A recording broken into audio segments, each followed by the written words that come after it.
প্রিয় শিক্ষার্থী, আজকে আমি খুব গুরুত্বপূর্ণ একটা বিষয় নিয়ে আলোচনা করব, সংক্ষিপ্ত আলোচনা করব, যেটার মাধ্যমে আমরা খুব সহজভাবে জিরান নাকি প্রেজেন্ট পার্টিসিপল এই বিষয় নিয়ে আমরা আলোচনা করব।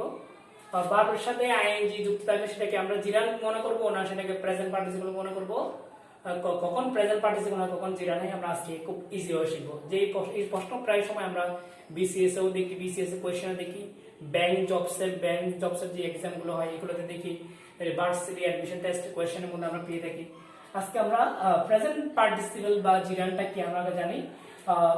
ভার্ব প্লাস আইএনজি থাকলে এবং সেটা যদি ভার্ব এবং নাউনের কাজ করে, অর্থাৎ ভার্ব প্লাস আইএনজি যদি সেটা আইন যুক্ত, হ্যাঁ ভার্ব প্লাস আইএনজি যুক্ত থাকলে সেটা যদি ভার্ব এবং নাউনের কাজ করে, অর্থাৎ ভার্ব এবং নাউনের কাজ করলে সেটা হচ্ছে জিরান।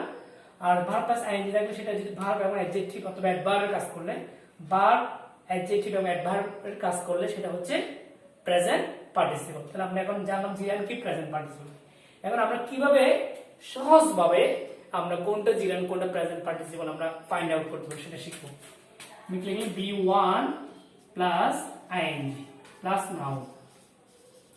যদি নাউনের পূর্বে ভার্ব প্লাস আইএনজি থাকে সেটা কি প্রেজেন্ট পার্টিসিপল, সেটা কিন্তু নাউন। আমরা অনেকে মনে করি যে যেহেতু নাউনের পূর্বে সেটা অ্যাডজেক্টিভ এসে কাজ করে সেটা কি হয় প্রেজেন্ট পার্টিসিপল।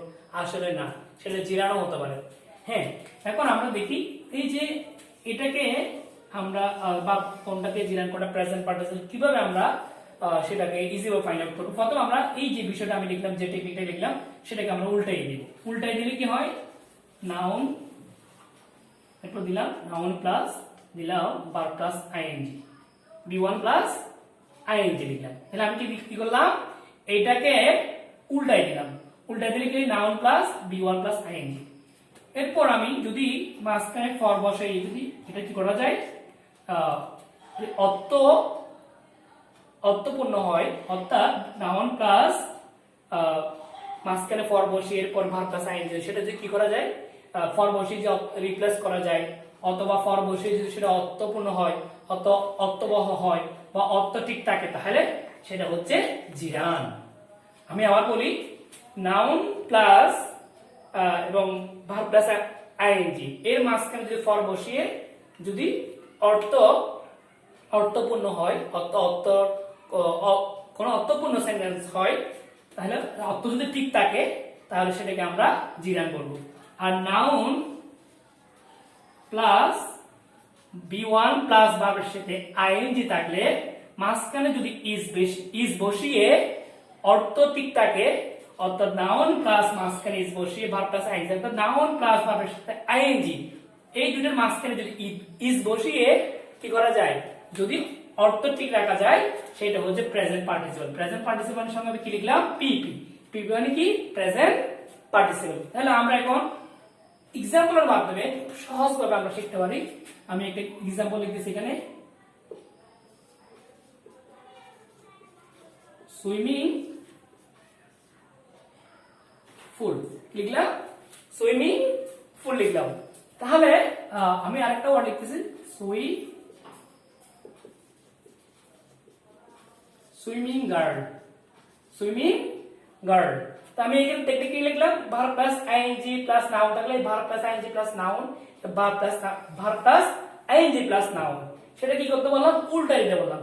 তো উল্টাই দিলে কি হয়, আগে কি আসবে, এই জিনিসটাকে যদি আমি কি বলছিলাম উল্টাই দেওয়ার জন্য, তো এটা যদি আমি উল্টাই দিলে কি হয়, আগে আসবে ফুল দেওয়ার পরে এরপর সেটা যদি কি করা যায়, ফর দিয়ে অর্থ হয় সেটা হচ্ছে জিরান, আর যদি ইজ দিয়ে অর্থ হয়, ইজ দিয়ে অর্থ ঠিক থাকে সেটা হচ্ছে প্রেজেন্ট পার্টিসিপল। এখন যদি আমি বলি ফুল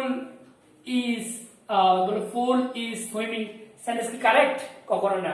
কেন কারেক্ট না? হ্যাঁ, সাঁতারের জন্য আমি যদি বলি এখানে ফুল ইজ সুইমিং, যদি আমি এটা বলি অর্থ কখনো ঠিক থাকে না। পুকুর বা ফুল হয় কিসের জন্য, সাঁতারের জন্য, কিন্তু ফর দিলে কি হয়, অর্থপূর্ণ অর্থ ঠিক থাকে। Pool for swimming, pool for swimming, সাঁতারের জন্য পুকুর। তাহলে এটা কি দিয়ে অর্থ হয়, অর্থপূর্ণ হয়, ফর দিয়ে যদি সেটা রিপ্লেস করা যায়, ফর দিয়ে যদি রিপ্লেস করে সেটা হচ্ছে কি জিরান। আবার বলতেছি, যদি প্রথম আমরা কি করবো, verb plus ING plus noun থাকলে আমরা উল্টাই দেব। উল্টাই দিলে কি হয়, দেন উল্টা দিলাম, ফুল লিখলাম, নাউন লিখলাম। এরপর আমরা ভার্ব প্লাস আইএনজি লিখব, সেটা কি দিয়ে করা যায়? ফর দিয়ে রিপ্লেস করা গেলে সেটা হচ্ছে হ্যাঁ জিরান। তাহলে আমরা বলতে পারি কি ফুল ফর সুইমিং, সাঁতারের জন্য পুকুর। কিন্তু এভাবে করা যাবে ফুল ইজ সুইমিং, এটা কখনো হয় না, এটা সেন্টেন্সটা বহু অর্থপূর্ণ হচ্ছে না। এখন আমি এখানে লিখলাম সুইমিং গার্ল, এখন সেটাকে যদি আমি উল্টাই কি হবে? গার্ল লিখলাম, গার্ল ফর সুইমিং, সুইমিং এর জন্য গার্ল যেতে হতে পারে না, তাহলে কি হতে পারে? Girl is swimming, girl is swimming, girl is swimming. তাহলে কি এটা কি দিয়ে রিপ্লেস হলো? এটা যেহেতু ইজ দিয়ে অর্থপূর্ণ করা যাচ্ছে, অর্থাৎ ইজ রিপ্লেস করা যায়, সেটা হচ্ছে কি ইজ দিয়ে যোগ করা যাবে, সেটা হচ্ছে কি প্রেজেন্ট পার্টিসিপল, সেটা হচ্ছে কি প্রেজেন্ট পার্টিসিপল। তাহলে আমরা ইজিও জানলাম যদি প্রথমে verb plus ING plus noun থাকলে সেটাকে আমরা কি করব? প্রথমে আমরা উল্টাই দেব, উল্টাই দেওয়ার পরে সেটা যদি ফর দিয়ে রিপ্লেস করা যায়, ফর দিয়ে অর্থ ঠিক থাকে, সেটা হচ্ছে কি জিরান। আর যদি ফর দিয়ে না হয়, যদি ইজ দিয়ে অর্থাৎ verb plus ING plus noun থাকলে নাউনটাকে যদি উল্টাই আমরা গার্ল নিয়ে আসলাম, অর্থাৎ নাউনকে নিয়ে আসার পর সেটা যদি ইজ দিয়ে রিপ্লেস করা যায়, অর্থাৎ ইজ দিয়ে যদি অর্থ ঠিক রাখা যায়, সেটা হচ্ছে প্রেজেন্ট পার্টিসিপল। আমি আরো দুই একটা एग्जांपल দিব, এই দুই একটা एग्जांपल দিলে আরো ক্লিয়ার হবে।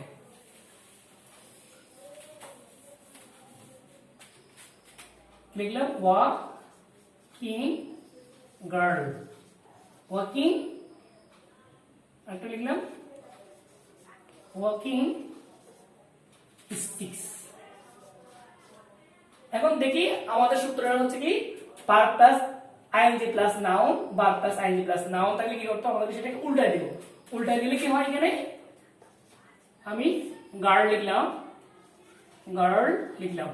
এখন যদি এই গার্ল লিখার পরে এরপর ভার্ব প্লাস আইএনজি মাঝখানে যদি আমরা ইজ দিয়ে রিপ্লেস করলে সেটা হচ্ছে প্রেজেন্ট পার্টিসিপল, ফর দিয়ে যদি রিপ্লেস করি সেটা হচ্ছে ফর দিয়ে যদি অর্থ ঠিক থাকে সেটা হচ্ছে জিরান, আর যদি ইজ দিয়ে অর্থ ঠিক থাকে সেটা হচ্ছে প্রেজেন্ট পার্টিসিপল। তাহলে আমরা এখন কি করা যায়? এখন বলি গার্ল ফর ওয়াকিং, ওয়াকিং এর জন্য গার্ল, এটা কোনো অর্থপূর্ণ হয়? এটা কখনো অর্থপূর্ণ হয় না, অর্থের পরিবর্তন অর্থপূর্ণ। তাহলে আমরা কি দিতে পারি এখানে? গার্ল ইজ ওয়াকিং, যেহেতু ইজ দিয়ে রিপ্লেস হচ্ছে সেটা হচ্ছে কি ইজ দিয়ে যদি অর্থপূর্ণ হয় সেটা হচ্ছে প্রেজেন্ট পার্টিসিপল। এখন আমি যদি এটাকে বলি প্রথম উল্টা দিলাম স্পিক্স লিখলাম, এখন যদি বলি speaks for walking, speaks for walking, তাহলে সেন্টেন্সটা কারেক্ট। হ্যাঁ, এখন যদি এভাবে বলি walking is sticks, walking is sticks, সেন্টেন্সটা অর্থপূর্ণ হয় না, অথবা সেন্টেন্সটা ভুল হচ্ছে, এটা কখনো মিলবে না, অর্থপূর্ণ হচ্ছে না। কিন্তু আমি যদি এভাবে বলি স্টিক্স ফর ওয়াকিং, হাঁটার জন্য লাঠি, হাঁটার জন্য লাঠি, তাহলে কি হয়? এটা ফর দিয়ে কি করা যায়? রিপ্লেস করা যায়, অথবা ফর দিয়ে অর্থপূর্ণ হয় sticks for walking, sticks for walking. তাহলে আমরা যেহেতু এটা ফর দিয়ে রিপ্লেস করা যাচ্ছে, ফর দিয়ে অর্থপূর্ণ করা যাচ্ছে, সেটা এটা হচ্ছে কি জিরান, এটা কি জিরান। তাহলে আমরা বলতে পারি যে কি যদি ভার্ব প্লাস আইএনজি পরে যদি নাউন থাকে সেটা আমরা কি করব? প্রথমে উল্টাই ফেলবো, উল্টা দিলে কি হয়? আগে নাউনটা নিয়ে আসবো, নাউনের পরে যদি ফর দিয়ে রিপ্লেসড হয় সেটা হচ্ছে জিরান, আর যদি ইজ দিয়ে রিপ্লেসড হয় অথবা ইজ দিয়ে অর্থপূর্ণ হয় সেটা হচ্ছে প্রেজেন্ট পার্টিসিপল। আমি এখানে একটা एग्जांपल দিব, এই एग्जांपलের আনসারটা তোমরা আমাকে কমেন্টের মধ্যে জানাবে। হ্যাঁ, এবং তারপর যদি তোমরা আনসার করতে পারো তাহলে বুঝতে আমার ক্লাসটা তোমরা বুঝতে পেরেছো, এবং তোমরা হ্যাঁ আমার ক্লাসটা ভালোভাবে অনুধাবন করতে পারছো, এবং তোমরা জিনিসটা ক্লিয়ার হয়েছে। লিখলাম ড্যান্সিং, ড্যান্সিং কার, ড্যান্সিং কার, ড্যান্সিং কার। তাহলে এখানে ড্যান্সিংটা কি? ড্যান্সিং কি জিরান না প্রেজেন্ট পার্টিসিপল? সেটা আমাকে কমেন্টের মধ্যে জানাবে।